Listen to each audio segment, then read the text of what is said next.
మిత్రులారా, ఉత్తరప్రదేశ్కి చెందినటువంటి anti terrorist squad ఒక ముగ్గురు యువకులను పట్టుకునింది. వీళ్ళంతా కూడా 25 ఏళ్ల లోపలే, చెప్పాలంటే 22 ఏళ్ళు అట్లా ఉంటాయి వీళ్ళందరూ కూడా. వీళ్ళు గాజా కోసం, ఏది పాలస్తీనాలో ఉన్నటువంటి గాజా కోసం క్రౌడ్ ఫండింగ్ అంట దాదాపుగా 5 కోట్ల రూపాయలు కలెక్ట్ చేశారయ్యా. చూడండి, ఇప్పుడు మనమే ఉన్నాం, ఏదైనా ఒక మంచి పని కోసమో లేకపోతే గుడి కోసమో లేకపోతే బడి కోసమో ఏదైనా సపోర్ట్ చేయండి రా నాయన అంటే, కనీసం సరే ఏమీ లేనివాళ్ళు, కష్టాలు ఉండేవాళ్ళు, ఇబ్బందుల్లో లేనివాళ్ళు వాళ్ళకి మనసు రాదంటే సరే అనుకోవచ్చు. అన్నీ ఉండి కూడా సహాయం చేయగలిగేటటువంటి అవకాశం ఉండి కూడా చాలామంది సహాయం చేయరు. కానీ వీళ్ళు చూడండి, ఎక్కడో ఉన్నటువంటి గాజా కోసం 5 కోట్ల రూపాయలు విరాళం ఇచ్చారంట. వీళ్ళంతా కలెక్ట్ చేశారనమాట. అంతేకాదు మహారాష్ట్రలోని భివాండి నుంచి లక్నోకి ఈ డబ్బులు పంపించారు. అప్పుడు అనుమానం వచ్చి విచారిస్తే వాళ్ళు చేసేటటువంటి పనులన్నీ కూడా బయటకు వచ్చాయి. వాళ్ళు పెట్టే ప్రతి పైసా కూడా మన దేశానికి వ్యతిరేకంగానే. అవునా కాదా? ఒకసారి ఆలోచించండి.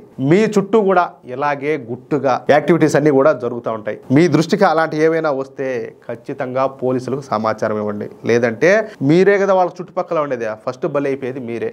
అంటే మీ జాగ్రత్త మీ చేతల్లోనే ఉండాలి. అది విషయం.